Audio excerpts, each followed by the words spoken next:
عصر کے بعد اسٹڈی کرنا پڑھائی کا اعلیٰ وقت کیا ہے؟ کیا عصر کے بعد دنیاوی اسٹڈی کر سکتے ہیں؟ شریعت کے اعتبار سے کس وقت پڑھائی کرنا صحیح ہے اور کس وقت نہیں؟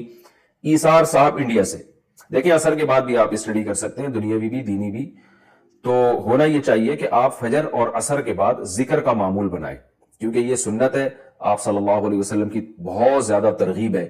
آپ صلی اللہ علیہ وسلم نے فرمایا جس نے چوتھا کلمہ لا الہ الا اللہ وحدہ لا شریک لہ لہ الملک ولہ الحمد وہو علی کل شیء قدیر 100 دفعہ صبح 100 دفعہ شام، چوتھے کا لفظ حدیث میں نہیں ہے، کلمہ ہے حدیث میں، کہ یہ 100 دفعہ صبح 100 دفعہ شام پڑھا اس نے، تو آپ صلی اللہ علیہ وسلم نے فرمایا کہ اس سے زیادہ کوئی نیکیاں کر ہی نہیں سکتا سوائے وہ شخص جو اس سے بھی زیادہ دفعہ پڑھے، اور بنی اسماعیل کے غلام آزاد کرنے کا ثواب ملتا ہے۔ اسی طرح تیسرا کلمہ ہے سبحان اللہ والحمد للہ ولا الہ الا اللہ واللہ اکبر۔ آپ صلی اللہ علیہ وسلم نے فرمایا یہ کلمات ایسے پیارے کلمات ہیں کہ سورج ان سے زیادہ اچھے کلمات پر طلوع ہی نہیں ہوتا، وہ کما قال صلی اللہ علیہ وسلم۔ تو صبح اور شام نا، فجر کے بعد اور عصر کے بعد ذکر کا یا درود شریف کا معمول بنانا چاہیے، استغفار کا، لیکن اسٹڈی کرنا بھی جائز ہے، تھوڑی دیر ذکر میں لگتے ہیں، تسبیح میں لگتا ہے، اس کے بعد آپ اپنی پڑھائی کریں۔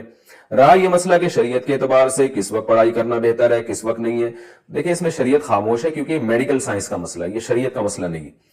تو میڈیکل سائنس اور جو ماہر حکیم ہیں وہ کہتے ہیں صبح کے وقت انسان کا دماغ بہت فریش ہوتا ہے، تو اس وقت جو چیز یاد کی جائے دماغ میں اچھی طرح سے بیٹھ جاتی ہے، دماغ فریش ہوتا ہے۔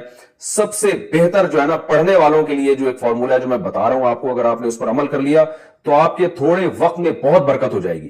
وہ یہ کہ آپ رات کو عشاء کے فوراً بعد سو جائیں، تقریباً 9 بجے آپ سو جائیں۔ ہے مشکل، میرے لیے بھی بہت مشکل ہے، لیکن عمل کریں۔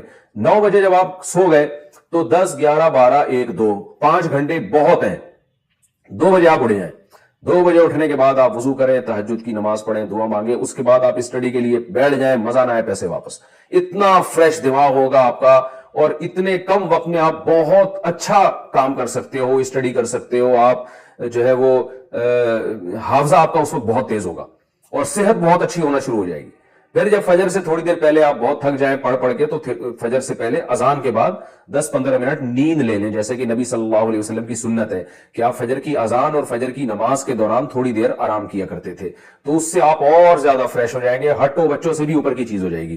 تو یہ پڑھنے والوں کے لیے بہت بہترین ہے۔ اس کے بعد آپ ناشتہ واشتہ کریں، جو بھی ایکسرسائز کرنی ہے، ناشتہ کرنا ہے، یا اپنے معمولات پورے کریں، تلاوت کر لیں، ذکر کر لیں، اور جو ہے جو بھی آپ کے معمولات ہیں، اس کے بعد آپ نے کیا کرنا ہے کہ دوپہر کو کھانے کے بعد آدھا یا 1 گھنٹہ آپ نے پھر سو جانا ہے، اس کے بعد پھر آپ رات تک فریش رہیں گے۔ تو پڑھنے والے آدمی کو فریش دماغ چاہیے۔